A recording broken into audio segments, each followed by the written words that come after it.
We're ready. Okay. All right. So we are being recorded. So this is the Town of Kensington Town Council meeting for Wednesday, September 13th. I'm calling the meeting to order. We will forego the Pledge of Allegiance. We don't have a flag and it doesn't really work on Zoom.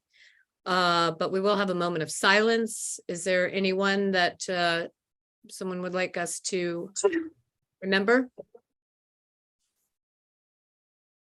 Yes, if I could, well, not a town resident, somebody very dear to our family, Sullivan, or as everybody knew him, Sully Shields, passed away on Tuesday, September 5th. Sully's a friend of my son Finn's that they met in childhood cancer treatment at Children's Hospital.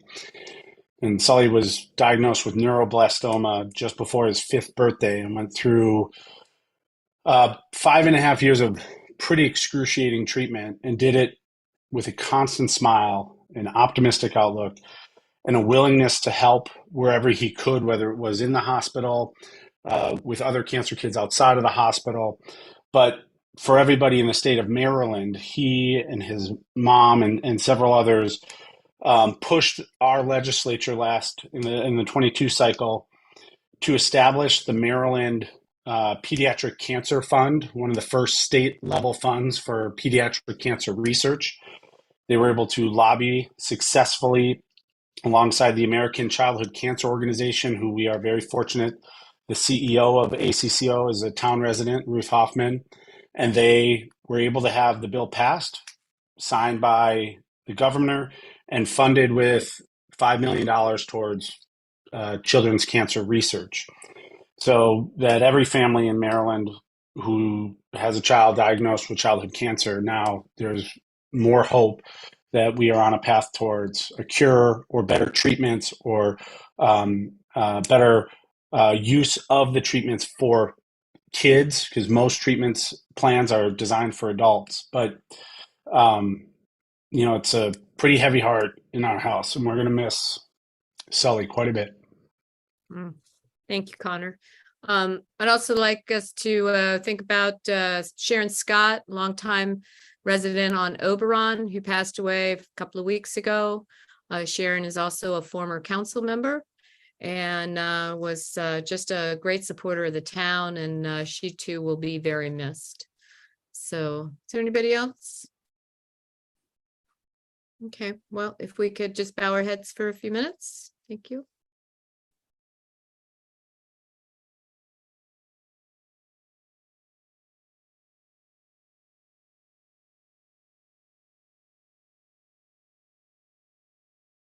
Okay, thank you very much. All right, we'll move down to the approval of the minutes. Council, you received minutes from both the town council meeting on the 14th as well as our closed work session on the council meeting on the 14th and the closed work session on the 21st. Actually, it wasn't a closed meeting, was it? It was a closed meeting. Yes, we opened it and then closed it. I think there was just one tweak with the closed meeting minutes. Is that correct, Susan? Yes, and I sent out revised minutes so that it should be. And there were no changes to the council meeting minutes. No. Okay. All right. We need to make a motion to approve the minutes. Let's start with the August 14th town council meeting minutes. I move that we approve the August 14th town council meeting minutes. Okay, is there a second? I'll second. All those in favor? Aye. Thank you very much. Okay, and now the council work session closed meeting on August 21st. Yep. I'll move that we adopt the minutes from the council's closed work session of August 21st. Okay, as amended. I'm sorry for the As amended. Is there a second? Second. All those in favor? Aye. Aye. Thank you very much. All right, let's move down to the mayor and town council. Let's see. Connor, Darren, do you want to handle number one? Introduce that. This is the closed work session? No, this was, well, I'm sorry. Yes, we're acknowledging it, but I want to do the, 1B? yeah, I'm just looking at, yeah. I was just Sure. I looking, mean, we were going to do, I guess we can discuss it under resolutions. I'm sorry, I got a little mixed up. Let's go ahead and go down to B, because we have acknowledged that we did have the discussion for the closed session. Okay, sorry. Too many sure. meetings. It does feel that way. Number 4. So you want me to do 1B? Yeah, do 1B. Yes, Sure. thank you. 1B, the Brookside Apartments, located on Frederick Avenue, are going to be, they're in closing right now. They are to be purchased by Wilco Companies. Wilco Companies also is the owner of the Johnson's Shopping Center, which is located kind of somewhat across the street by Silver Creek. And they have let us know that upon closing, they will be getting those units ready for rental, and they are to be rented at market rate, additional apartment style housing within Kensington, which, you know, the county and the town is very eager to get online. There's some hope that that could happen, you know, as soon as October. And that the other big name change or thing is that there will be a name change, and they have put forth to change it from Brookside Apartments to the Glen at Kensington. And we don't have a opening yet. I don't think they've applied for a sign permit, but because I've already had a resident who's inquired about renting. Correct. They are not leasing yet. Part of what they're working on is putting together the floor plans of all of the units and getting all of the information unit by unit to have that ready. I did speak to one of the representatives from Wilco who would love our assistance to put the word out through the town listserv and through our channels. So as soon as leasing information is available, he is set to send it to me, and I will get it to you and Carrie Ann, and we will get that information out to our neighborhood as quickly as possible. Council, does anybody have any questions about that? Anybody in the audience have a question? Go ahead, Joe. Thank you. Do we know how much the sale price was? I mean, this could be public record. Do we know how much they sold it for? Not yet, because it's still in the process of closing, so it has not yet become public. Are you aware of any plans? Go ahead. I'm sorry. Oh, I was going to say, ask again in October, Joe, and we should probably have that number. Do we know if they have any plans to expand the complex there? Because there is some property sort of towards Kent Street that I think they would own too. No, they have no plans to expand at this time. I mean, can't say what they'll do in 10 years, but it's also in a floodplain, so they would have some issues with that. Okay. And do we know what kind of capacity that that complex has? Total number of apartments? Andrew, it's like 41. Does that sound right? I was going to say high 30s or around 40. Yeah. You mean total apartments to be rented? That could be rented. Total units, correct, Joe? Good. Okay. Is there anybody else has any questions regarding this? Okay. All right, we'll move on to number 2. This came up to us about a fundraiser for the American Society of Breast Surgeons Foundation race. And they would like to close the streets, which would require, probably bringing in staff, and we have a map. So it is about, what is it, 90 minutes, Matt, that they would require? Yeah, roughly 90 minutes. Andrea Guild with Blue Cheetah Timing, who is actually going to run the race Yes. for the organization, is with us this evening to answer any questions. And Andrea, if you'd like to kind of give an overview of the race for the mayor and council. Sure. So we're working with Ryan Cleach, who's also on the call, and I work for Blue Cheetah Sports Timing, and we're a full service race management company. And so we We would be the timers for the event, and we would also be doing the course layout on the course map. I sent the map over to Matt a few weeks ago. It would be a double loop of various streets within the community, and I can share the map and the turn by turn at any time if anyone would like to see it. Starting and finishing at the Baby Cat Brewery, where they're going to have their post-race celebration. We'd be setting up some time. Sorry, good. I was just going to say, Alex, would you be able to put that up on the screen? We all received a copy of it in our documents. It might be helpful to have that on the screen. Yeah, give me 1 second. That's fine. I'm sorry. I didn't think to warn you about that. No, it's okay.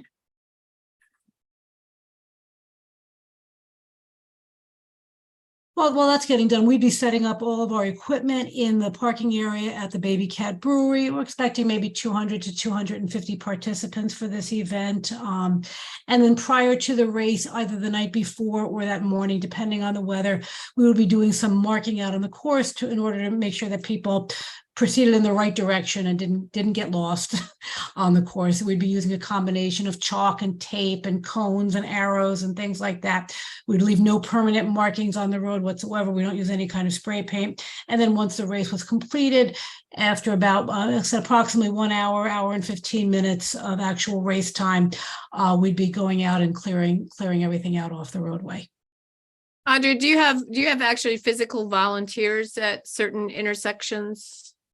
Those will be supplied by the Breast Surgeons Foundation, but we do intend to have physical people at certain points, key points along the course.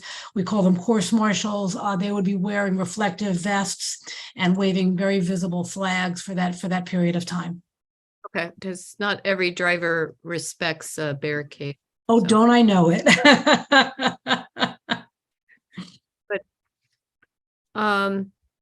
Council, do you have any questions for Andrea? Any concerns? Obviously, the town would have to provide information to the residents along the course to make sure they are aware of it.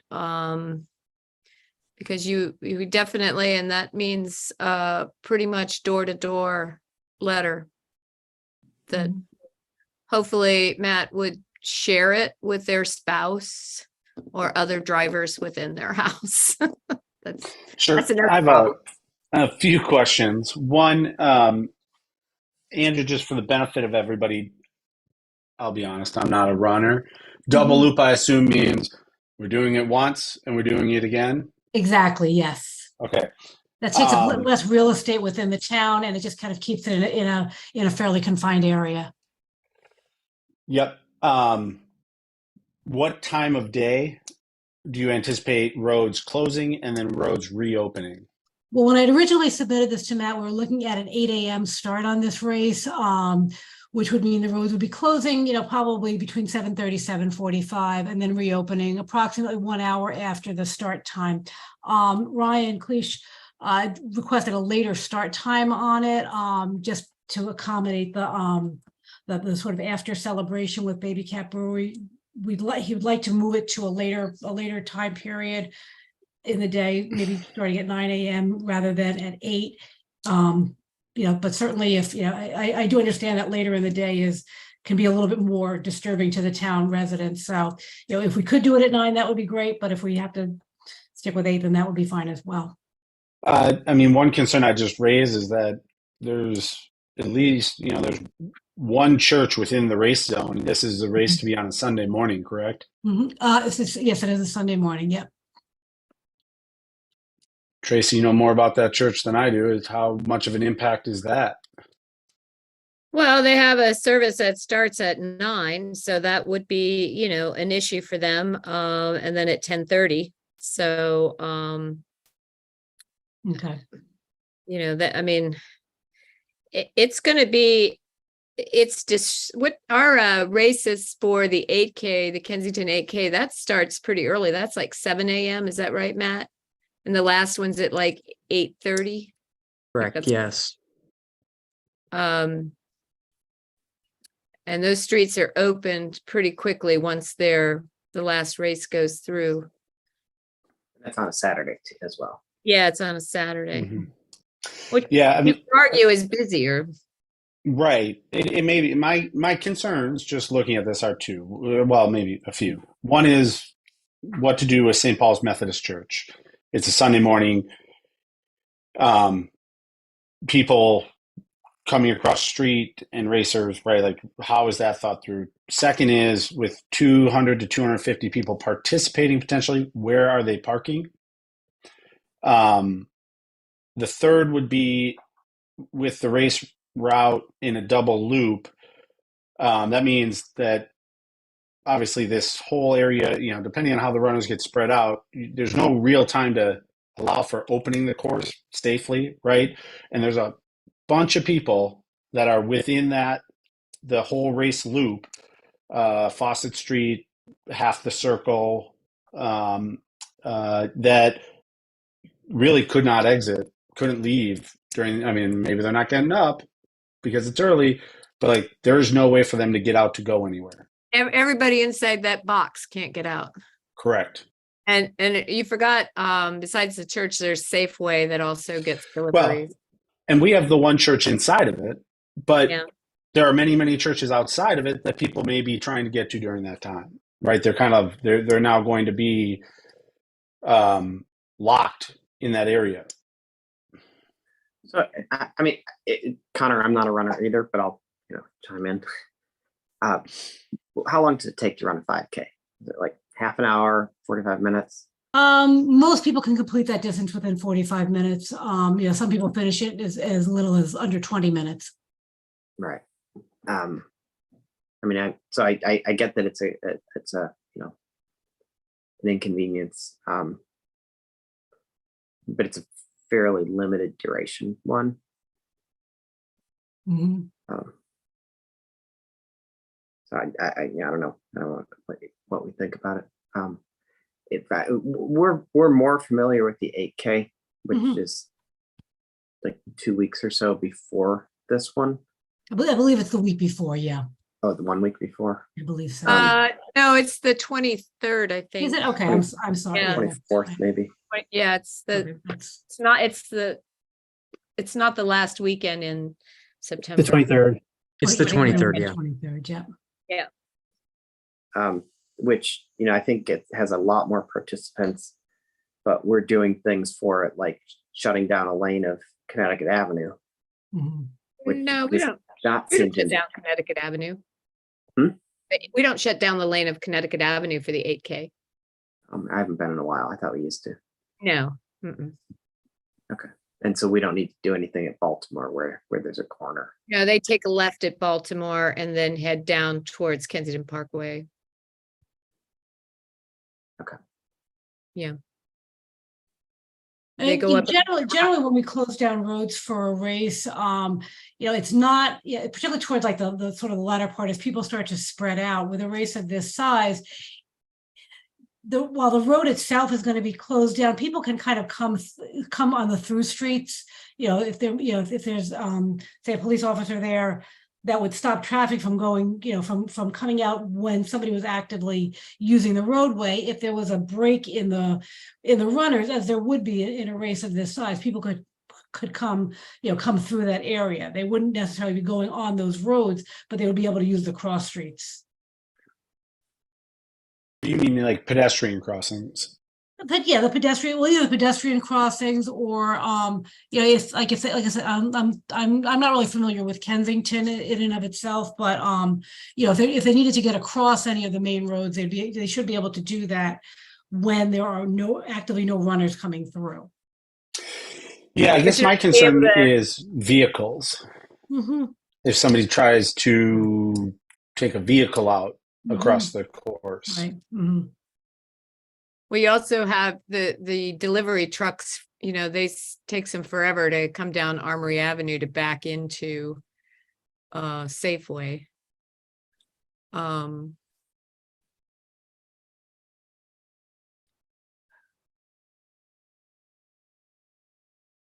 No. Was there any reason why some of this race didn't go into Rock Creek Hills, the neighborhood next door?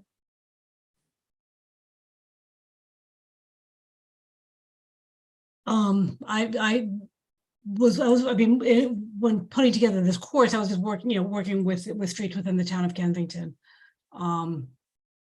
As I was requested to do, so. Okay, because I mean, the 8K and the other race that we do, Mhm. the neighborhood next to us shares the burden of these close, Got it. these But close. It's to- also not just sharing the burden, it makes it easier because for the most part, the 8K races are there and back. So it Mhm. doesn't Right. box people in and circle a lot of Mhm. residential units. So, I mean, maybe even taking the 8K course and just transforming it into a 5K could be a way of doing it to not box people in. I can certainly take a look at doing that. We're looking at a date of October the 9th, and we could, we could certainly look at changing that. I don't know if that's something, would be able to accomplish that in that short amount of time. I mean, is that Yeah, something? I had a you would consider? similar question. I was trying to find the 8K map, and couldn't We find. have it. You do? Okay. Yeah, just happen to have it. Because I do think it's challenging. People are used to the 8K. Obviously, if you did a lot of publicity, that could help with preparing people. But Mhm. the challenging part of this course is that blocked in loop that Connor and others are referring to, and not being able to get out. I just had a situation with a neighbor who couldn't get out of her driveway because she was blocked in and had to cancel all of her plans. So I think people are sensitive to that. Let's see. Connor, I'm going to send you this because I'm not up on the latest Zoom. Maybe you can share it. Yeah, I've got the map up. You just want me to show it? Yeah. Oh, yes, go ahead and show Oh, it. great. Yep. Yeah, and as you're looking at it, you can even, if you don't want to mimic it, there's this separated bike path that goes Right. along Beach Drive too that you could even utilize if you go all the way down Kensington Parkway to Beach Drive, like they have here. Mhm. Okay. Do And they where do actually folks- close Kensington Parkway? I'm sorry, Andrea. I don't I was know. gonna say, where do folks park for this? They're given like multiple choices of places to park. Okay. So ours is the 8K is on a Saturday. So Right. they park at the church, they park at Town Hall, they park at the Bakers Union, they park at the Housing Opportunities Commission on Dietrich But Avenue, which is the west Most side. people walk. Okay. Well, some do, but a lot of, those that drive because they're coming from far. Yeah. I mean, certainly, Ryan Cleach would have to, obviously make the decision on it as it's, his race. But I mean, certainly we can work with this and do a kind of out and back course on that as well. I mean, if that's something that the committee would approve doing, we'd be happy to do that. I will just, one good thing that was done with your course is that it is within the town of Kensington's jurisdiction in total. And that gives us the ability to control that. Mhm. Changing your route, taking it outside of the town, especially along the parkway, that's under the control of county and park and planning. And that is going to add to your bureaucracies that need to be involved. Yeah, I'm certainly aware of that. And honestly, I don't even know that we'd have time to deal with the county bureaucracy on that one. So. This is Ryan Cleach. Is it possible to do an out and back if we adjusted our loop, just bringing that all into just one line to go out and back that way? Well, Connor, scroll down a page so we can look at the 2 mile map. Oh.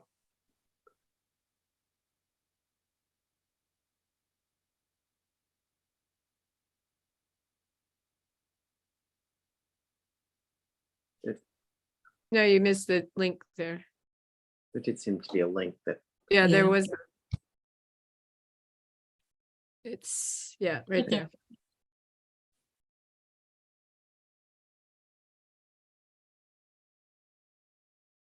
Okay, so that obviously starts up by Town Hall. Okay, 1 mile there, 1 mile back. We need to get another mile and a half out of that, or a little bit more than a mile. And this one does cross out of the town. I mean, it stays on Kensington Parkway though, right? Mhm. If you take Baby Cat if you take Kensington Parkway from Baby Cat all the way to the 495 overpass, it's 1.5 miles. Okay. So you could have a turnaround somewhere in North Chevy Chase if you just wanted to stay along Kensington Parkway. Because you need 3.1 miles, right? Is that Correct, about yes. right? Yep. It's all flat too. Mhm. You must be a runner. No, I'm not, but it's all flat.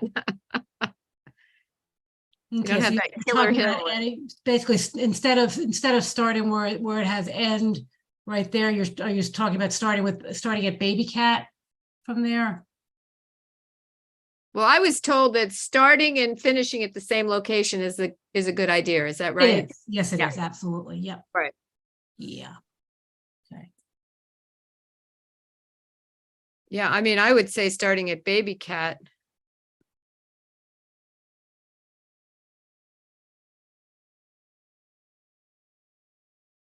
And then Andrea, if you look on the Kensington 8K website, you can see their listed parking locations. Mhm. So a Okay. couple of those, as was noted, were churches and would not be available Right. on a Sunday morning. But they would have the Mark station because it's not Farmers Market Day, which is nice. Yeah, and the post office. Mhm. Yep. Yeah. Yeah. Those are, And yeah, Baby those Cat. those are places too. we're considering are parking. close. So, can you go back to that 2 mile map a second, and let me just grab an image of it. Thank you. Andrea, I'll send you the maps. I appreciate it. Thank you. I can definitely work something out from that. I don't think you'd have too much problem getting the okay to use Kensington Parkway all the way down. That's just one road. Mhm. Um, And does that have to go through the county, Kensington Parkway? yeah, once you get out of the town, you would, Okay. but And Yeah. where is that? Right at that Little Dale Road? yeah. Yeah, this little dash line is our jurisdiction. Okay. The Silver Creek Middle School, do they have a field with a running track? They have a walking track around this upper grass field, but not like a traditional Not a real like track and track. field track. Correct. Okay. I was thinking you could run up there and then run around the track a couple of times and come Mhm. back. Okay. Okay. Yeah, I mean that's a possibility too. Mhm. And that'd be an additional permit we would do through you for. No, that would also Creek be or- through the county, but I think it depends on how, how many people you have up there as far as, looking like it's official. You might be able to just run up there and nobody will bother you. I don't know. I don't know what the weekend situation is at the I don't school. A lot of schools are locking their tracks. Mm.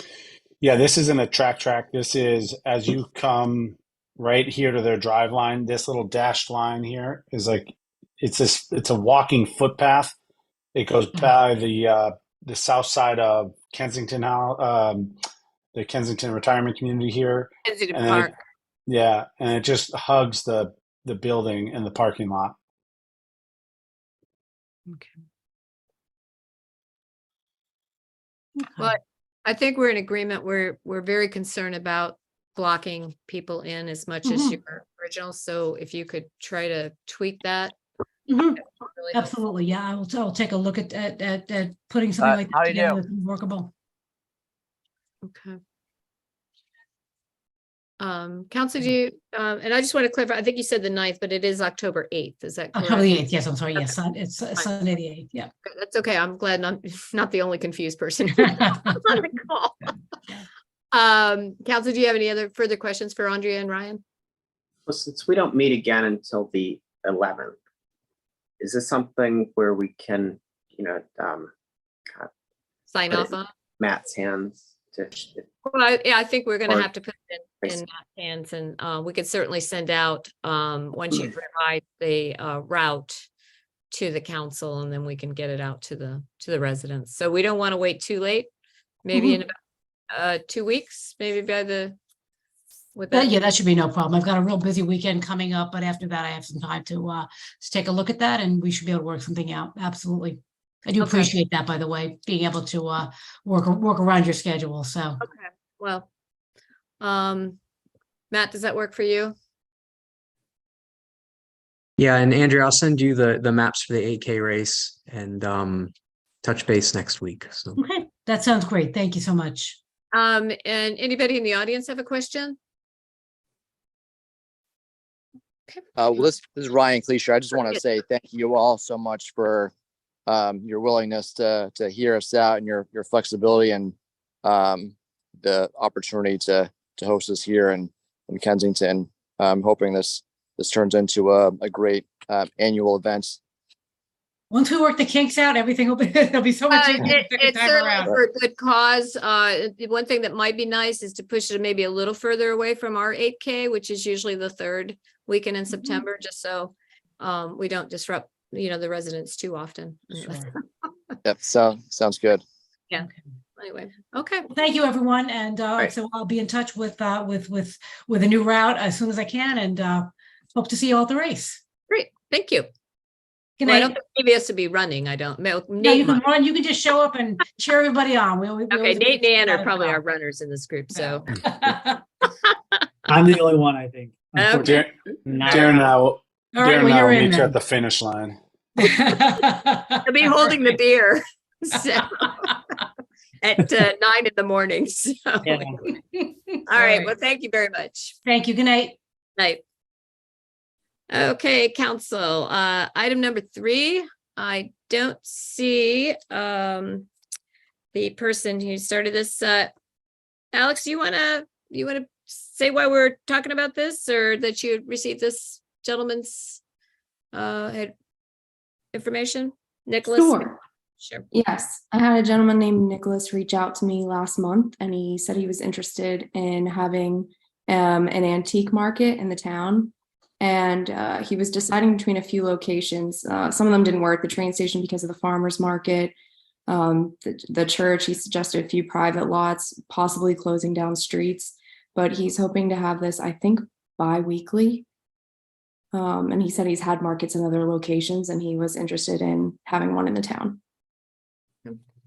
So I asked Nicholas to provide further information, kind of a proposal, so we had something to look at. As Alex said, there is, the Saturday, and the farmer's market is obviously not going to work. Post office is not going to work because they're open. We're certainly not going to be closing down streets every other week. So as far as doing it on a private lot, that's between him and the property owner. So I wish Nicholas was here to talk further about it, but I think he was in need of the council to chime in versus just staff telling him that it probably wasn't going to work except through a private property owner that wanted to take it on. So, but if the council has any questions, staff or I can try to answer it. I mean, I will speak.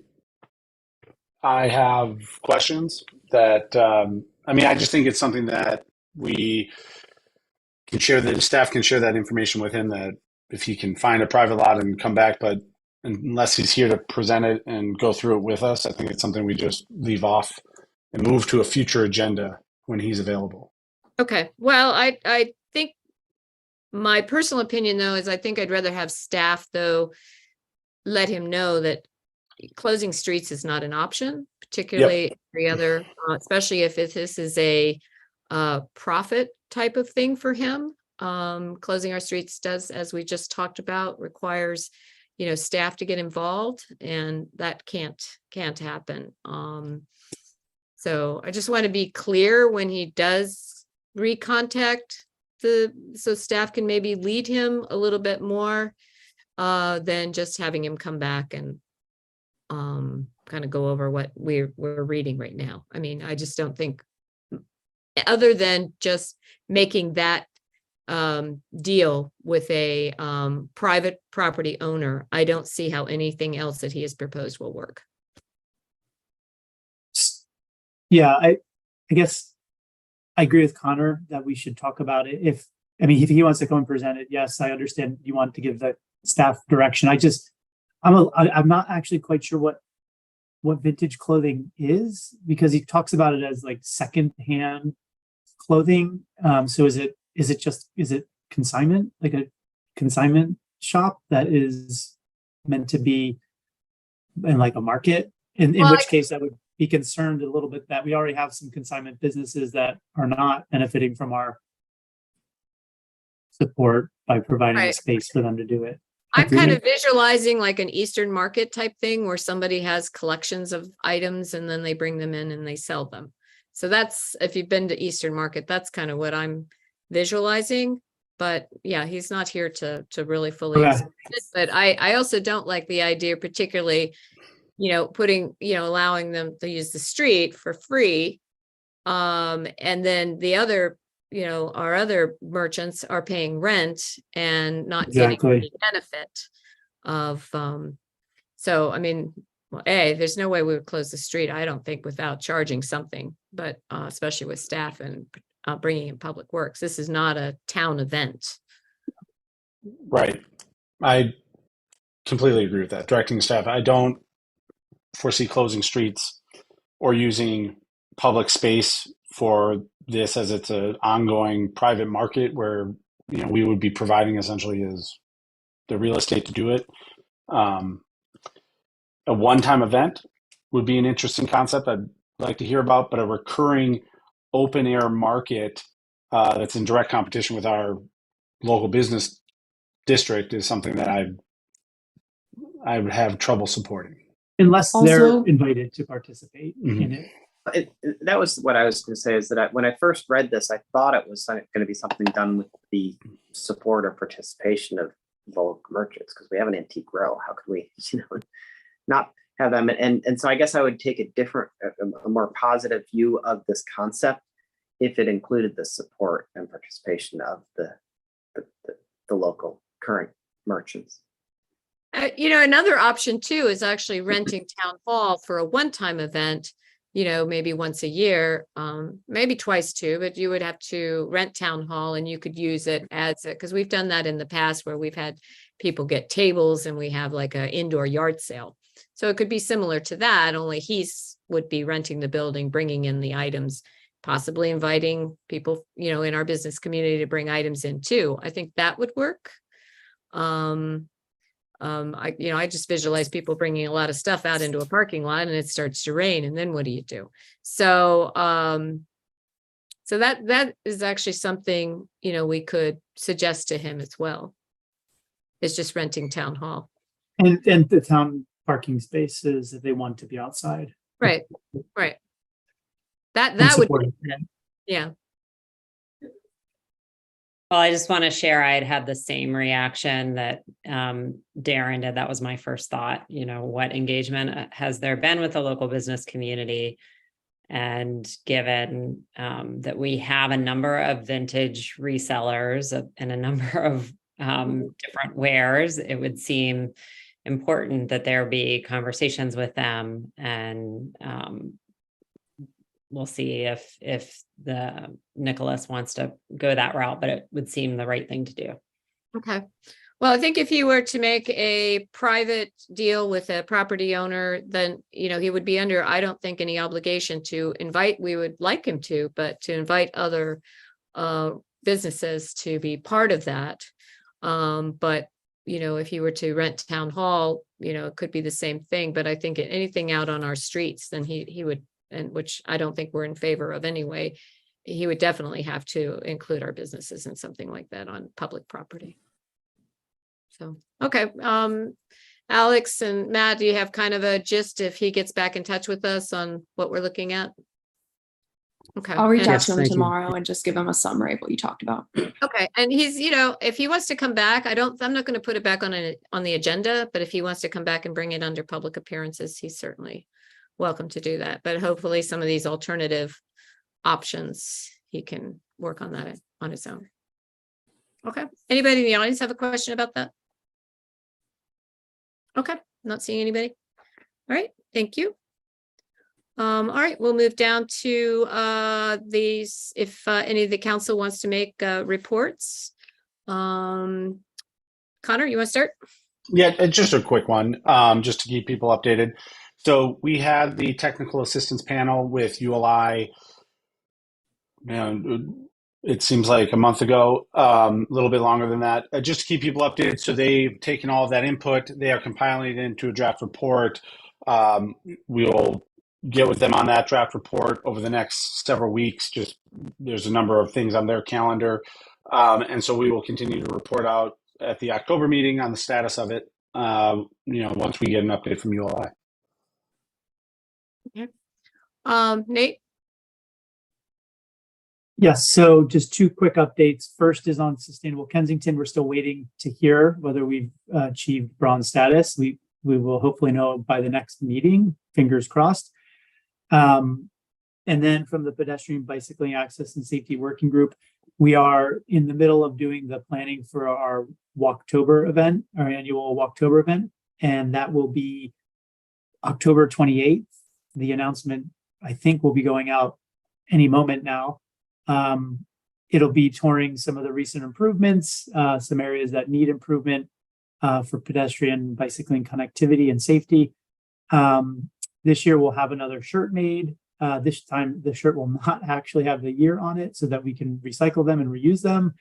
And as an added bonus, we discussed at the last town council meeting, we are engaging our business community more so in this year's event by partnering with them and offering vouchers, essentially, that the town will provide to walk, bike, or roll onto one of the businesses. So we're working with Kensington Can to provide we're thinking about doing like a $5 discount coupon that can be taken by the business, and then the town will reimburse them, or $10 if they actually say that they've walked, biked, or rolled. So as a little incentive to actually get out and walk and use our businesses. So Amy from Kensington Can is in the process of soliciting who's interested. So we'll make a little map of the participating businesses. But to me, it's a no-brainer. It's not their funds necessarily that they're giving out. So the town's going to be providing some of that support. We anticipate about 30, 40 people max, but it's always a good event. So if you can make it, come out. The rain date is October 29th. Great. Okay. Anne? Thank you. I just wanted to share that we did have a really nice back to school block party right before school started, and a huge thank you to our business community. Kensington Can really, as they always do, came up with some wonderful prizes for the kids. It was a very nice event. I want to thank them for their support, as well as the town staff support for that event. And then I was going to bring up the Kensington 8K, but we already started talking about that. But I will still bring it up. It is September 23rd. Many of you know it's a huge fundraiser for our schools and our programs. So really encourage people to get involved. There are still some volunteer slots that need to be filled. And hope that people will find a way to support this year's 8K. Yeah, it's one of my favorite events, and I get to be there like at 6 a.m. to set up the sound equipment. So I get an early start, which I love that. See you at 7. I'm doing parking lot direction. Oh boy. Okay. Well, I'll tell you, Kensington Ken's getting a lot of praises. It makes me want to go on the town website to the swag and order a Kensington Ken sweatshirt. So I think I'd be proud to wear that because they're such a great organization, always willing to help out. So, Darren? I don't have anything this month. Okay. The other thing I'll bring up is last night I went up to Wheaton. They were having, I was invited to go to the Drone First Responder community meeting. It's a pilot program the DFRs, that Montgomery County Police Department is asking for funding from the county council to try out. The drones would be kind of like a first responder to a 911 call. So they would, the pilot area would be Silver Spring, Wheaton, Glenmont up to Aspen Hill. Kensington is right on the line of where they might do this pilot program, so it might spill into Kensington. So that's why I went, but it sounds like a very interesting program. There was it was a big community turnout. They were talking about fentanyl issues before, so that was an interesting discussion and very discouraging within our county. But there were a lot of people that were concerned about the privacy issues and how they would be using the video. And then, of course, we're in there's a big restricted area flying in Montgomery County. So they're required to get waivers from FAA to fly these. There'd be 2 drones in this pilot program. And but it's mainly going to be used to just when they get a 911 call of something, obviously outside, they can send it over really quickly, and hopefully the pilots, who are also police officers, can kind of evaluate the situation, and so that the police that are coming, by car have a better idea of what they're coming into. So they visited Santa Monica, California, who uses the drones in their policing, and feel like it's worth giving it a try. So it's just something to add to their toolbox. I know I've had we've had some incidents in the town where, police response is extremely slow. And so I would encourage our residents, if they, call the non-emergency number, don't call 911 just because somebody's parked across your driveway or something like that. The police are really, really shorthanded right now. And it's, we're not at crisis point, but every meeting I've gone to, this is really being pushed out that they're no longer backing up. Well, they are backing up, but they're no longer adding police to Rockville and Gaithersburg, because they already have their police force. But they had an agreement that Montgomery County would also, be there, helping to do the police, but they're not doing that anymore. They'll back up if necessary, but they're not going to be policing within the Rockville and Gaithersburg area. So I think we just need to, so I support anything that they can, if it helps in the toolbox, that's great. So, but it was a very interesting discussion, and I did pick up some information about fentanyl. I don't have kids in school, but I don't know whether you guys, and I don't know whether Walter Johnson has a program on something like that. I mean, it hits all the schools. It's not just up in the Wheaton area. Yeah, MCPS has done several community awareness events with tools and training for parents and community members. I have not made it to one of those events, but the school has also distributed information for how to talk to your kids. And so I know I've been in a number of conversations with other parents, but obviously anything that we can do to help raise awareness is important. Right. Okay. All right, Connor, next week, Connor and I are going to meet with Councilmember Kate Stewart. We're going to just talk about some issues, particularly parking and some other items on our agenda. And then Kate's actually going to be coming back to our meeting in October. She's going to be our guest in October. So, anyway, so there's some items that we're going to talk to her about. All right. Any questions for the council regarding anything that we brought up? Okay, not seeing any hands, so we will move on. From the, oops, get my, okay, we're going to go down to town manager and staff. Matt, regarding SHA. Yeah, Mayor and Council, we received a vegetation plan from the State Highway Administration for the medians along Connecticut Avenue. We were advised last month by SHA to remove our existing plantings so they can move forward with their planned scheduled vegetation plan, which was proposed a number of years ago, and they are just now getting around to it. They're pretty far behind from COVID. You received the planting schedule, and we were told probably mid-October to November they would begin to proceed. Well, let's be clear, when they did the planting median, or got that plan, first they put in the little median with the stamped block. And then they were supposed to replace the others so you could put plantings in it. This was back when Pete was mayor. And they didn't do it. And we tried to get him to do it. Nope, didn't do it. Then one day they just showed up and did it. And then I was mayor. And then instead of plantings, they said, no, we're not doing any plantings. So they just laid down the grass with all the string in it. And of course, that didn't take. And then asking the town crew to mow grass in the middle of Connecticut Avenue once a week was ridiculous. And then wind came up and all the string just came, it was like a tumbleweed. So the crew rolled it all up, and then we bought the inexpensive, plantings of the grasses in the median. Now, all of a sudden, they want to do plantings.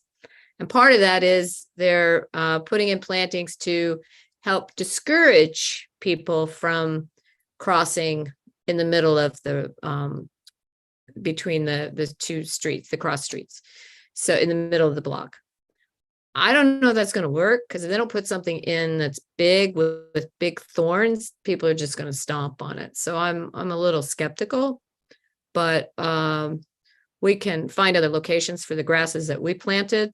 And but they're supposed to do it in October? Yeah, we were asked to have our grasses out by October 15th. And we were told that they'd start a couple weeks after that, probably go into November. And the downside, of course, is they're not going to maintain it. So they're just going to plant whatever they plant and then just walk away. So. I know I'm asking the obvious question. Is there something wrong with the grasses that we have already planted? I don't think so.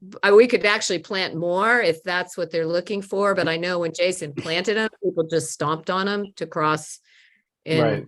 a certain area. So, I mean, literally, unless you put thorns, it's mind-boggling to see little old ladies crossing in the middle now of Knowles Avenue. Instead of going to the light, we just cross, 4 lanes of Knowles Avenue to get to the Silver Creek Apartments. I mean, this is like my big thing now. And then, or cross from the Liberty Station, or now Sunoco, to cross over to the Safeway. I mean, it's just mind-boggling that people do this. I mean, why? Go ahead. I guess my first question is, is there anything to really discuss? Because is there a decision to be made? We don't have any. No, I mean, it's more informational. So when you see the crew pulling up the grass, you know why. If it's also to solicit input to be it back to SHA, if they're asking for our feedback, I'll say, rather than spending time and money to discourage people from crossing mid-block, they should be investing in the solutions that we know we've identified for encouraging walking and encouraging better crossing by adding crosswalks, pedestrian scale lighting, and the tree canopy, and the grass buffers. It's, this is something that we've talked with them about. It's in all of the recent studies and the plans that we've done. So I think that's a key message we could take back to them is, please invest in not just the median to obstruct people from crossing in the middle, give them better places to cross and a better environment to walk along the streets. Is there any way, I know you've spoken to them, Jason spoke to them. Is there any way of speaking to Joseph or someone else? Yeah, so we spoke to Kim, who oversees our vegetation management program. We requested to keep the grasses and have them plant the new plantings in between the grasses. And they asked us that we just proceed to remove. And just to kind of clarify, there are a number of items that were promised to the town prior to 2020. This is one of the items. So between this, what they did on Connecticut Avenue northbound, where they put in the paddle boards, they're going to extend the turn lane on Pliers Mill. These are all items that were promised to the town in around 2018 and 2019. They're trying to clean those up and get those taken care of for us. The prior engineer with State Highway for our district had moved on and things got lost and COVID came. So they're trying to clean everything up for us with that. We can reach out to Derek Gunn on this. I mean, I'm not opposed to what they're doing, honestly. It's a little unfortunate that we have to remove our grasses, but this is something that we did talk with them about 4 or 5 years ago. 4 or 5 years ago. Yeah. Well, we're still waiting for the rapid beacon, which Joseph had promised before the end of this year. I mean, he technically still has 4 more months to go, or 3.5. But they're not going to do it in November. Yeah, the rapid flashing beacon, in my last conversation with Joe, it's ready to go. They're waiting for the installation. So it's been approved. They're waiting for the installer. And Joe told me to stay calm, it's coming. So they're treating the other improvements further south on Connecticut, in the northbound lane of Connecticut in front of Steve Cohen's house. They're treating that separately, but still a part of this. They're not going to do that in October, November either, right? no, they're doing the evaluation for that. They're supposed to send us a 30% design for the sidewalk ADA improvements for south or where Mr. Cohen lives. And then we'll have that and we'll provide that to the residents. It does affect a number of them between Baltimore Street and Calvert Place. So we'll make that public, bring it to a council meeting so everyone's aware of what the proposal is from SHA. But I do appreciate the fact that they're cleaning up promises, but when something is 5 years old, 6 years old, it's, you might want to check back with the community to just confirm that you still want that. I mean, it's just, or had something changed. I just think it's unfortunate that, that they can't add to the grasses or, I mean, it's just, I don't know. It's frustrating. As Nate said, we have other alternatives that we've talked about, and wouldn't it be nice to use that money for those instead? So.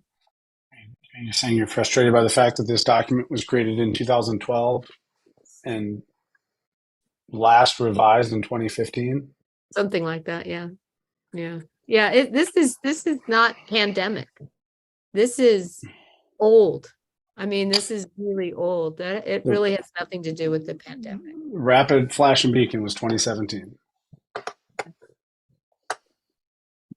And they're lucky we now just want one instead of two. I mean, there were supposed to be two, and we got the 4-way stop instead, which we'd still be waiting for that one, a second one. So, or the first and the second. So anyway, okay. So that was more just of an FYI. There's nothing we can do here, but does anybody have any questions regarding that? The only thing I would say, Matt, as much as we have any control over SHA, or we can provide some valuable insight, if they can do this non-peak travel time, since I presume they're going to close 1, if not 2 lanes of Connecticut to be working in the median, just to avoid, AM rush hour, PM rush hour. Yeah. There are at least 2 paddles that have been broken. They're sitting there in front of Mr. Wash or Car Wash Coffee. I saw one of them go down in a amazing attempt at a U-turn that somebody really wanted to get south. You saw? Oh, I've seen the backup on Connecticut the last couple of nights has produced an unbelievable amount of just ridiculous driving that I've witnessed between cutting through parking lots, cutting over some curbs. I'm a little surprised at what some of these little Kias can do, but they're versatile vehicles. But yeah, it's the angst over traffic is kind of back. Yeah. Well, you said it took, in an earlier meeting we had today, you said it took 30 minutes to get from your house to Saul. 35 minutes 35. to get from my house to Saul. And part of that is, and then the last 3 mornings going south just to get to 495, because they are closing lanes at Chevy Chase Lake, the backup is to Saul or further. Like you see it as you're coming over the hill at Franklin. And it, this morning it took me 25 minutes just to get from Franklin onto 495. Too bad you can't take a drone. That'd make it easier. Oh, well. Okay. All right. So let's move on to Matt, do you or Susan have anything else, or Alex? Councilmember Crimmins, do you want to mention the conversation that you, Town Attorney Ferguson, and I had with Bill Commoners? Sure. So Bill Commoners is a land use attorney, and Bert Donahoe, who is the, let's call it redevelopment / brokerage representative for the Bakers Union. They asked to come in and discuss things that we would like to see within the Bakers Union property, and that is because they are wanting and in need of the town removing the covenant that is currently on their property, as well as they are, interested in using what is referred to as, I think, out parcel A, that our parcel that is along Connecticut Avenue, with any potential redevelopment of the Bakers Union. They are going out and marketing the property for redevelopment. So this was an informal solicitation of our input into, we were king for a day. What do we think would fit within our sector plan? And so largely our feedback was housing is something that the town is very much in need of, different forms of housing. And in that regard, given the residential nature on two parts of the, along Mitchell and Armory, that, a townhouse community that, faced Connecticut Avenue and circulated down Knowles, with some mechanism for parking it in an interior, but with properly scaled things that fit our sector plan would, be probably, this was my singular point, I thought would be very well received. We did also give them our concerns, and our concerns are, something that is overly dense by virtue of using any of the ZTAs within the county, create circulation, parking related issues, servicing issues, things like a lay-by lane for Connecticut Avenue. We don't believe SHA would be in support of, nor possibly the town. Our concerns would be, cut through traffic within the town to access the property.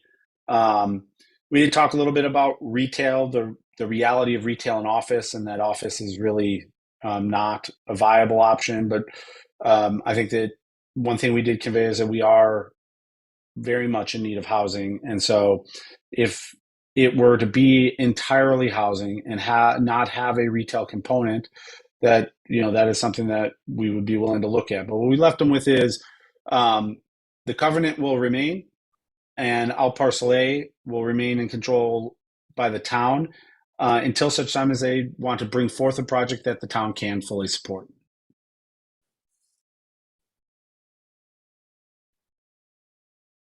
Any questions? Okay. Any questions from the audience? Okay. So Matt, you good? Okay. All right. So let's move down to ordinance, resolutions, and regulations.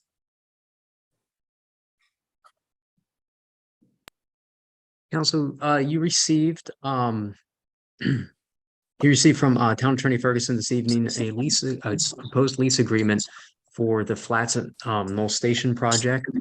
Town Attorney Ferguson is here to answer questions. I know that there was a couple questions I at least know that Mayor had and Councilmember Crimmins for Sue Ellen. Yeah, let Connor go first. He had the several. Sure. Yeah, Swellen, thank you, first of all, for getting us this draft so we could look it over. I have a couple, and by a couple, maybe I'll try to keep it fewer than 12 items just to bring up real quick. They largely have to do with making sure that we define what the spots are that are going to be used, and that is, clearly marked within this document. So, for instance, in that opening witnesseth paragraph, it talks that the location of the leased parking spaces is one full parking level within the premises, as detailed in Exhibit A. There's not an Exhibit A to this, but I pulled the parking plan from ePlans.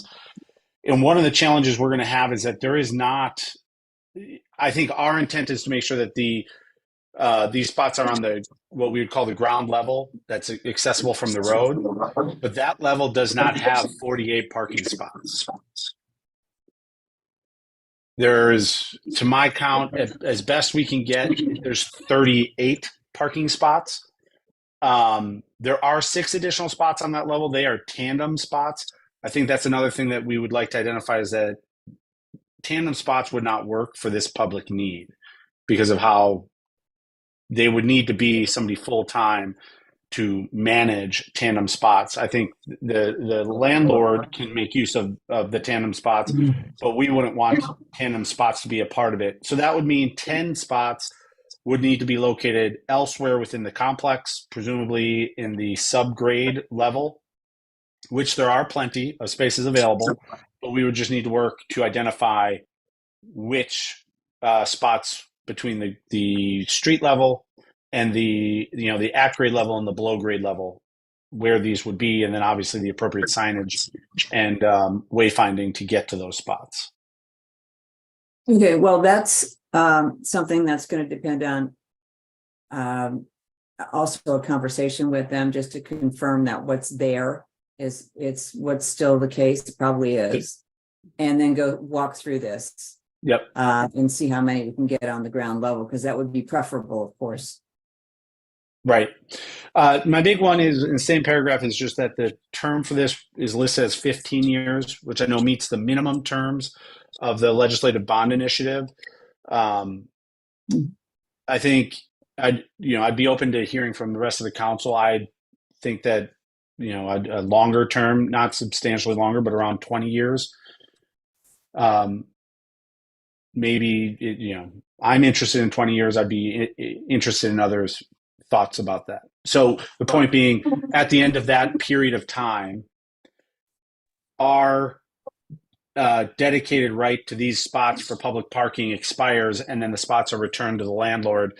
The landlord then has full control to do what the landlord wishes with the spots.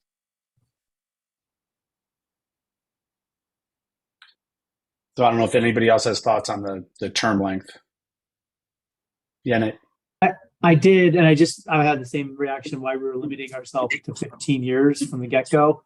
My only other point, besides the 2 that you raised, because I was also questioning which level, because it said a level, is on the parking management issue. It says that we would have the option of putting up meters, but it doesn't say anything about enforcement, that we would have the right to enforce parking limitations or something like that. And I thought maybe that would be necessary to have in there.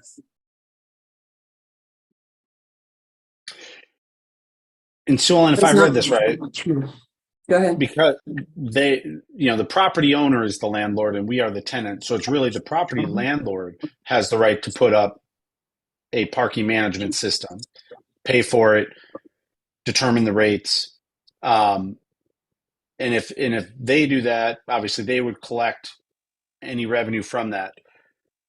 If there's no parking management and we were to do parking enforcement with, town parking enforcement personnel, then the revenues from that would go to the town, correct? That's what it would be, yes. But it says that we're the tenant, right? In this thing? Correct. It says the tenant may install a parking meter system on the premises. It's not the landlord. That's subject to them agreeing to it. It was unclear. Right, but how Connor just described it, it sounded like the fallback is that that we would have the option of doing that unless we wanted to, that the landlord would have the option of doing that unless they wanted to cede it to us. But that's not how I read that. And maybe I'm just misreading it. No, I may have misspoken. Well, it depends on what you want, but this was to allow the town to enforce its own spots assuming that it needed enforcement and using a meter. You can enforce without a meter, but it's a lot harder because you have to start chalking things. So using a meter based on how much time, it also limits the time, which isn't set yet in terms of how long you want people parking there, able to park there at one time. And so the landlord always would have the ability, at least for the spots that are not leased, to have a parking control system. You're probably going to want a parking control system. Otherwise, people are just going to park in these spots and you won't be able to do anything about it. Mhm. So, you know, the town is going to want that option.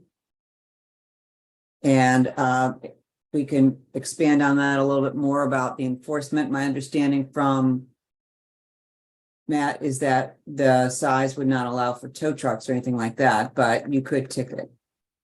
Yeah, and I guess my main point was just whether we want to write in there that we're allowed to have someone on the premises to do the enforcement, writing tickets and so on if we need to, because that's not in there yet.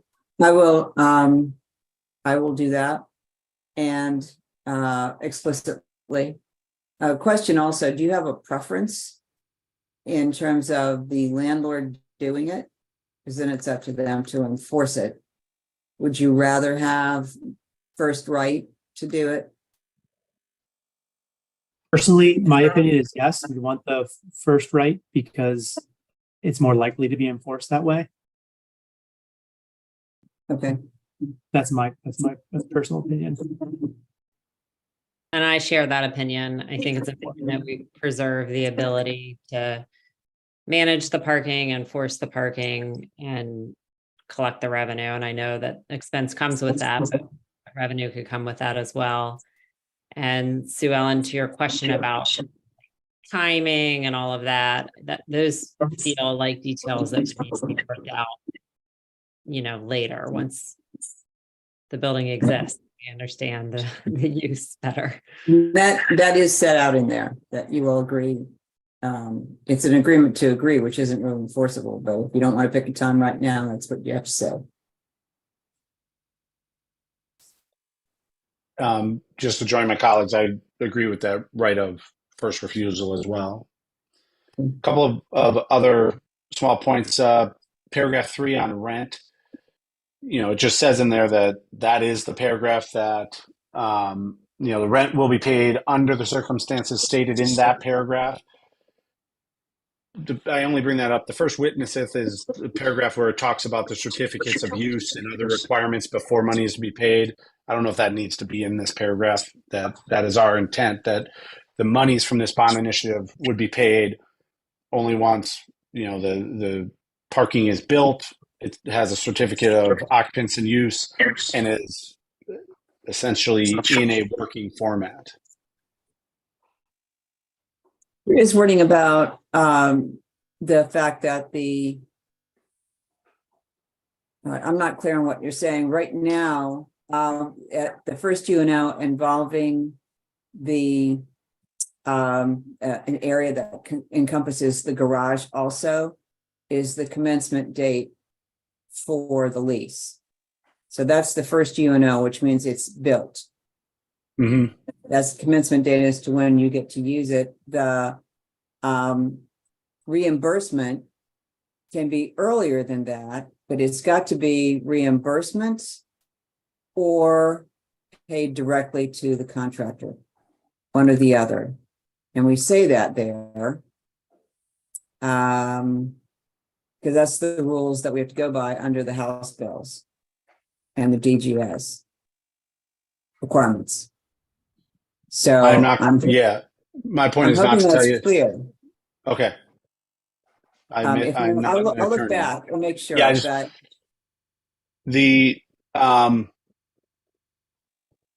the other thing I did not see in here, just because again it goes to the legislative bond, the rules of the legislative bond initiative.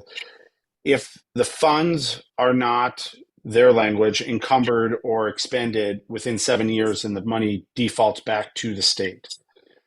do we need or desire any language that would be a timeline shorter than that, say 5 years, that if the project is not substantially underway, or however you would want to word it, that would afford us time to redirect these bonds funds to a substantially similar project somewhere else in the town, so that they don't default and return to the state at the 7-year mark?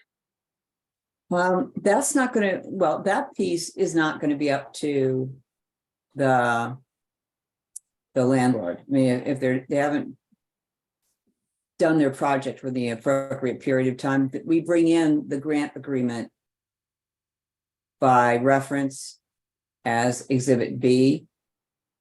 He's not willing to sign it, I guess, but we're going to bring it in anyway because it does control what the town can do. And he's got to recognize that. I can specifically reference, though, the requirement about when the monies have to be encumbered and spent by. I just want to make sure that we're, everything is as clear as it can be day one. Yeah. Yep. I think I've just got 2 or 3 more.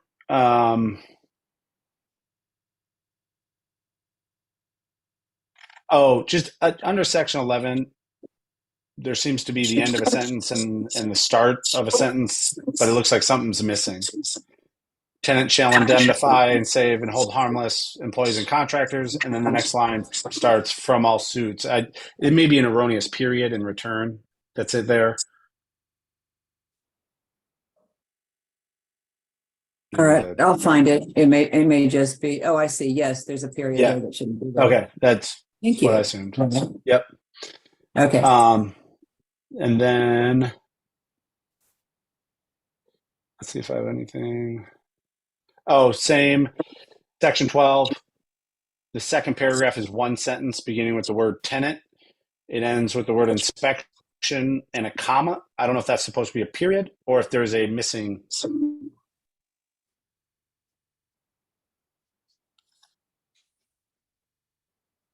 part of the sentence there.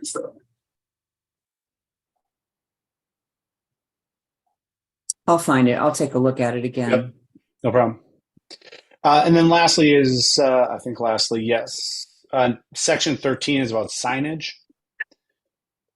And it says that the tenant may install its standard signs on the facade of the building that direct people right to the parking. Is this something that we want to do, or do we want to put signage onto the landlord? Oh, that's an option either way. I put signage in there so that we remember to do it one way or the other. Because you're going to want to be able to direct folks to public parking, and you want to be able to put it on the outside if you want to, so that it can be seen easily. Right. And there is probably going to be interior signage too that's needed. If you want to ask for the landlord to pay for that and maintain it, that's fine. I just didn't know which way you wanted to go there. I will give my singular preference and then leave it. That will be my last comment, and then leave it for the other members to address. But I think it should be the tenants for 2 reasons. One, I imagine that I believe it should be the landlord, because the landlord is going to want a cohesive sign package that, flows with all the other signage that they are putting on their property. And then second, at the end, at the expiration, the signs go with the building. They just get transferred over according to this lease and become the property of the landlord. And so I would imagine the landlord's going to, would prefer to have their own cohesive signage within their property. And then, wouldn't want anything that's branded Town of Kensington that after the expiration of the lease, they would then have to take down and perhaps replace. So just make it, the signage will be the landlord's responsibility. Yeah, that's my preference, is just to put the signage on the property owner. And That's all I have. I was gonna put Matt on the spot and ask him from a parking management perspective if he had an opinion on the signage, one way or the other. I don't have a problem putting it on the developer. I, what I do like is if it's on us, we control it. We already have to do an upgrade to our public parking signs. Now, I think that's going to happen before this project gets built. So I don't know if the council has any thoughts on that. Or what we could do is give them guidelines during the process when they put signage up, what we want for them, and just have them proceed with it. Already have guidelines in place for what we want for a public parking aspect for the garage. We can just put in the lease that the signage that's going to be put up is also subject to your approval. Yeah, I mean, even within our sign regulations, they need to have a comprehensive plan. So maybe we can just get around the signage aspect with that and just say the public parking needs to be coherent with everything else and work it through our regular sign regulations. Yeah, I mean, I'm fine with that. I guess to that point, and to Ann's point, the biggest thing is once they get inside of the parking deck, is it clearly marked and is it plain and clear to drivers what spaces are public and which ones are not public? So I have no problem putting it on the developer so long as that package gets reviewed and the town is in concurrence with it. So do you see any problems with us working on that through the comprehensive sign plan when they file the permits with us?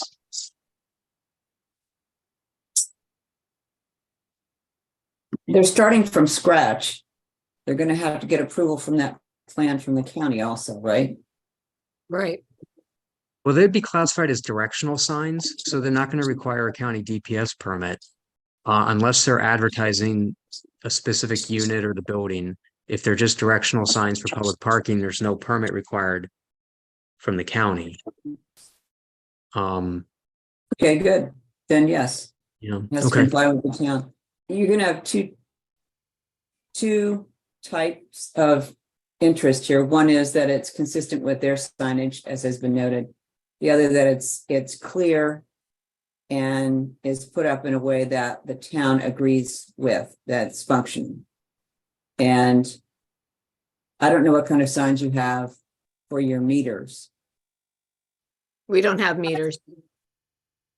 Okay, so that's the way that parking is going to be controlled in this garage. It's the only way to do it, really, unless you have, it's just the only way to do it. You can't have a situation where you've got a card, because that means the gate has to go up and down for everybody.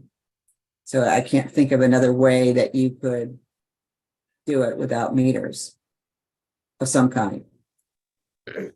Yeah. Mostly they do the box meters now. Right. So, you have your piece of paper, or just, you don't even have paper. Whoever's got the software can read it.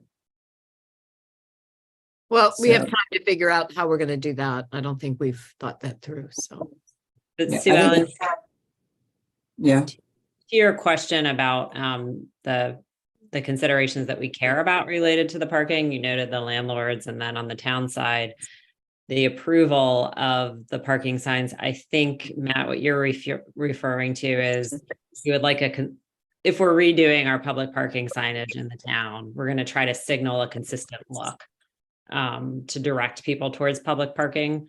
So it's not just the location, but to sort of conform with that public parking signage plan of the future. sure, and I understood. The question is, the main question was, is it, they're gonna have to go through your full signage review, just like anybody else does, or not? And for interior signs, you really wouldn't do that inside the building, right? So you could just require that any signage that's put up that's relevant to the town's parking be approved by the town, be run by the town, and just approved by the town. I mean, it's typical That's in the way I a handle in a parking garage. You've got, they have signs, tenant parking, public parking, visitor parking. So I mean, it's pretty simple. I don't think we're reinventing the wheel here. So No, and so we'll just say it has to, it's subject to your approval.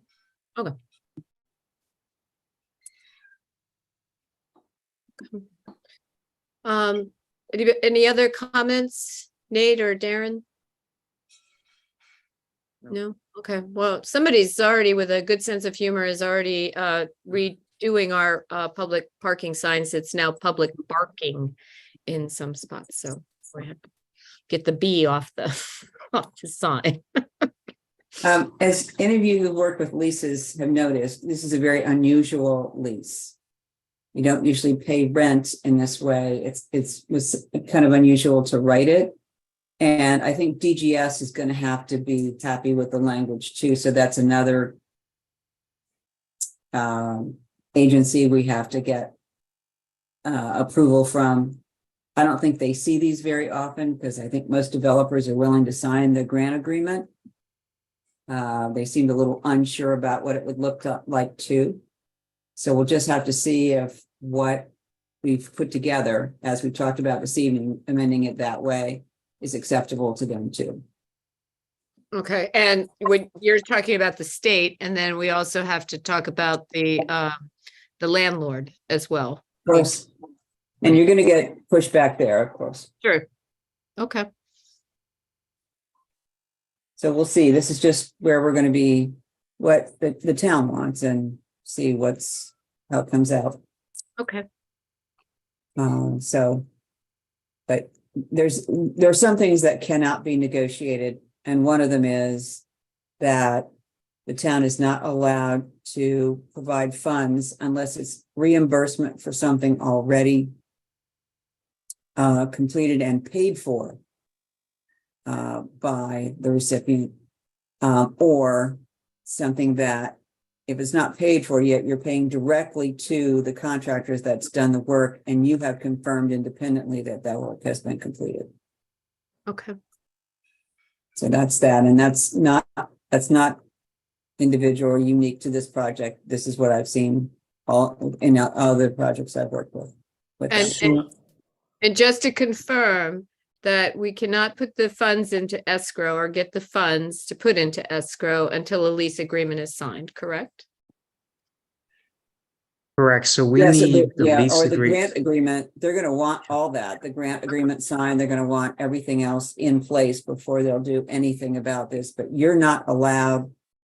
And actually, they may hold on to having the ability to spend. Because, generally they're reimbursing. I'm not clear from the response that we got that you'll be able to get the funds and put them in escrow. Oh, okay. When I've dealt with this before, it's always been direct.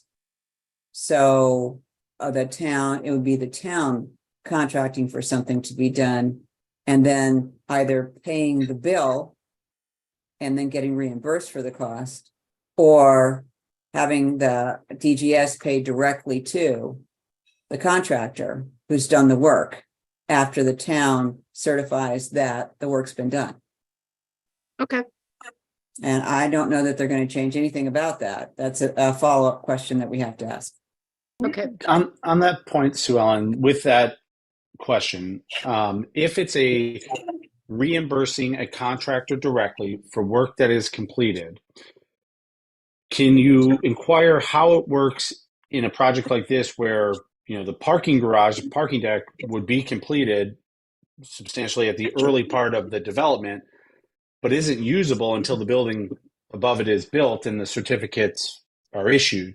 So are we asking for reimbursements to contractors when they're done pouring the slab and the and the sheeting and shoring, or is it when there's actual certificates of use which come at the completion of the project?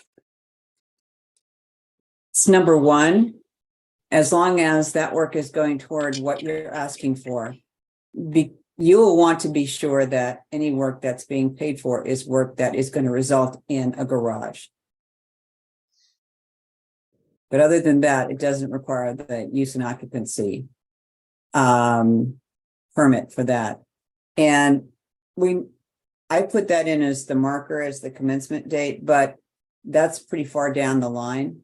They're gonna want it probably before that. And so we have to check with DGS is what's reasonable to expect here. They're pretty responsive when it comes to particular aspects of a project, as to how that project is gonna work. So I think we can get some answers as to what they're willing to do, because they're the ones that hold the money. They won't release it unless you comply with what they have to say. And that's absolutely fine, but what I don't understand though is since the grant was provided to the town, or why then would it go to the builder, not to the town and then to the builder?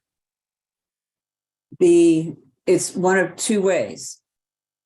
It can go to the builder if the work has already been done, paid for, and they're getting reimbursed. Okay. Right, which is And what the town's not going to pay for this work. See, normally it's direct, and the town would take one of two routes.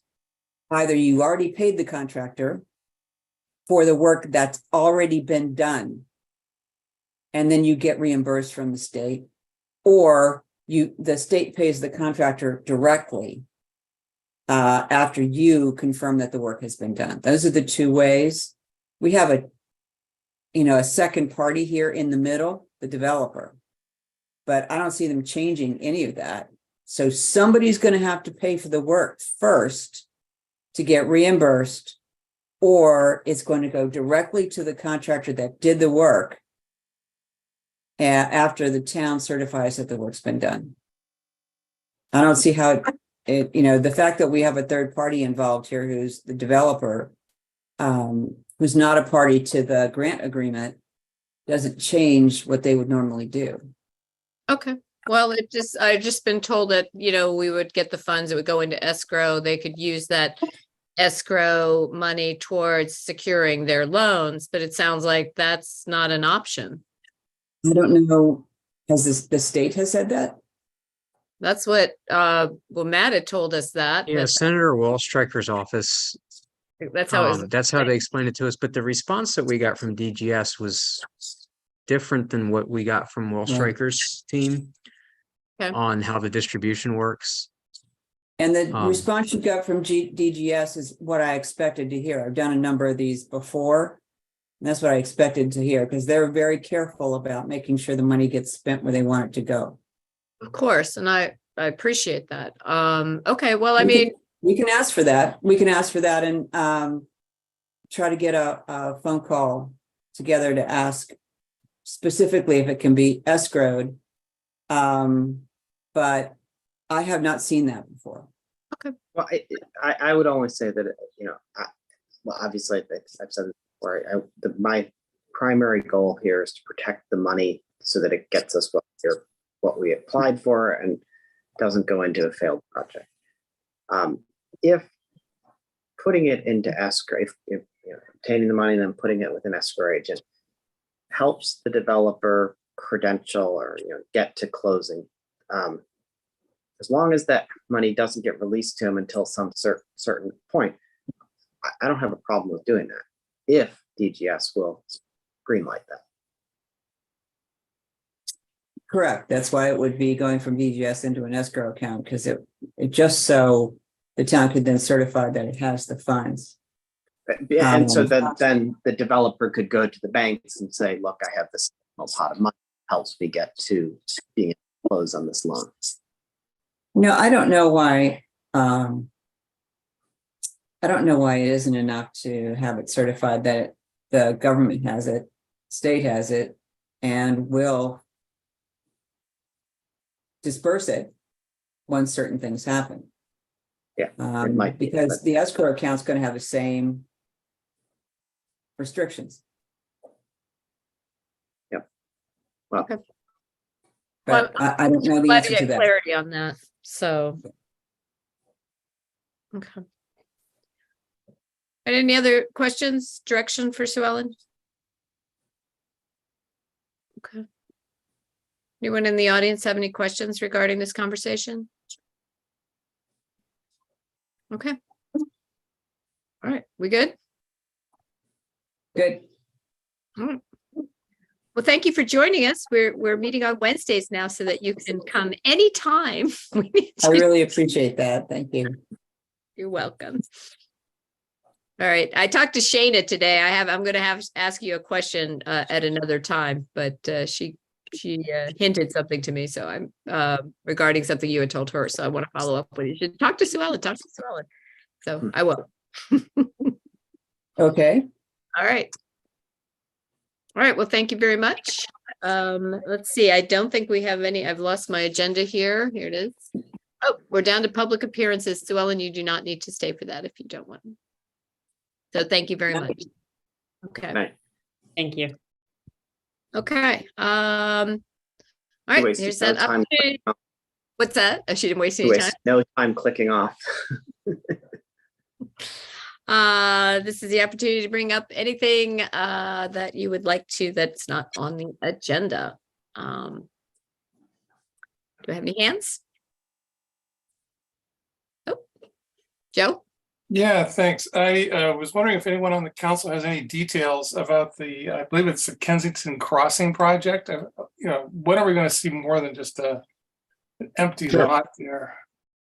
Yeah, Well- hey Joe, I can real quick. I talked to the building developer. They are finalizing stormwater management plans with the county. The county has had a number of, because it's a very, very tight site, they have to get every single calculation right down to, and I kid you not, the large planter boxes that will go in because they do capture rainwater, and then that rainwater has to go somewhere. They are double checking all of those, and they wanted one last schematic around these planters. The developer believes those were to be in today. It could be reviewed and possibly approved as early as Friday. So maybe by late this week. They're actually very optimistic now. Between that, late this week or early next week, they believe they should be able to have their DPS permits approved, and then they would be setting a schedule for construction. So when do we expect to see something other than a vacant lot there? Hopefully, I mean, if that timetable were to hold, it would likely be within a month or so, maybe 4 to 6 weeks, that you would see actual construction commence. They then have their rough order was 12 months. Their general contractor believes they should be able to actually complete construction in closer to 9 to 10 months because a lot of the supply chain issues are resolving themselves within the commercial development area. It does put them into the winter months for some of the peak of constructions, which that's just we don't know what our winter will be, right? A lot of snow impacts it.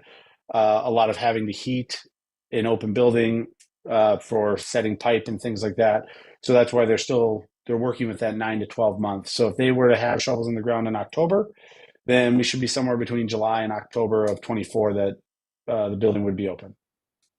Well, they're basically building a shell, and then as the tenants come in, each section would have to be built out for that particular tenant. So that will take additional time. So it'll be built, but may not yet be ready to be moved into until they're built out for each tenant. And finally, what are the prospects of serious traffic disruptions along Connecticut Avenue during their 9 to 12 month construction period? Seems like they could be substantial. I mean, their plan with the county is that they will manage everything within the footprint of their site. We've seen this in other parts of town as well. Medina down the road, the Silver Creek Apartments. It's not to say that there are not days where they need to take a lane to bring material in, to bring equipment in, cranes, things like that. But so, with a properly managed construction plan, those should be minimum. And obviously, I believe, Matt will do a very good job of working with them to ensure that it's not during the directional peak traffic times, right? So long as we can do it between kind of 10 and 3, that helps to minimize those kind of impacts. They're also not taking out dirt, as much dirt. They'll probably take some, but they're not building an underground garage like both Medina and Silver Creek did. So it's less likely of big dump trucks taking away loads and loads of dirt and concrete trucks coming in and building a garage. Which is better than the self-storage site, which was going to remove 4 levels of dirt. Hey, Connor Crimmins, since you have the floor there, I was wondering, whatever happened to the Joseph Park plans? That was such a topic of controversy 5-6 months ago, and haven't heard about anything since then. Is it just sort of dormant, or what? Well, I want to stress it wasn't a plan. It was a conversation that we started. And so we started the conversation about how is Joseph's Park being used? I think it was more like, could we sell it for to raise some money for the town? And that's what I'm going with, is we started that conversation. How is it being used today? Right? It's a park, but how is it being used? What are other ways it could be used? And one of those uses would be to sell it and then use those proceeds toward some other strategic initiative of the town. Now, we wouldn't, in my opinion, we wouldn't sell it without a plan. We don't have a plan at the moment that needs those funds, but we wanted to start a conversation around, because we've been going park to park, as you've seen through the town, or hopefully had a chance to see, and trying to forge an identity for those parks and then put, resources toward bringing that identity forward, right? Whether it's a garden park, or it's the fountain park, or it's the concert park, or it's the playground park. And Joseph's Park that does not share that same level of identity. And so it started a conversation of maybe its identity is something other than a park. So where do matters stand now? I guess that's my real question. Yeah, we started a conversation. I know that, but where do things stand now? Joe, I'd love to be able to finish this sentence if I can. We started the conversation to solicit feedback from residents and nearby neighbors to hear multiple perspectives. We gathered that feedback so that we could understand how others felt, other than just those of us on the council. Now it's okay, great. Should we find a strategic initiative that we may want the resources from, and selling Joseph's Park is one thing we could do, then we would pick that initiative back up and continue that conversation. So it sounds like the short answer is it's in limbo. There's been no planning done on this. It's just kind of that controversy sort of faded away pretty quickly. It's been tabled, Joe. We've tabled it. Okay, that's all I needed to know. The suggestion was that we had. That's all I needed to know.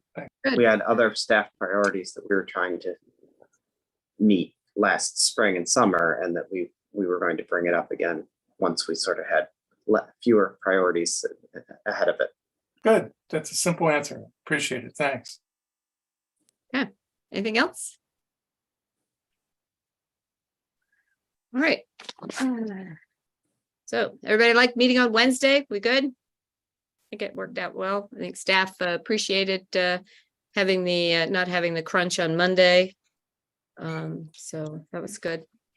All right, so our next meeting will be Wednesday, October 11th. We do plan to meet in person. Kate Stewart will be our guest. We decided to go virtual this month. Some people had some of the sniffles and just decided let's just all keep our germs at home. So hopefully everybody will be 100% and we'll be able to meet in person. But the great thing about Zoom is that we can change and still have our meetings and everybody can come. Okay, so I just need a motion to adjourn. I'll move to adjourn. Is there a second? I'll second that. All right, all those in favor? Hi. Aye. Thank you very much. And everybody have a good evening. And now you don't have to drive safely home. You're already home. Right. All right, bye-bye. Hi, everybody.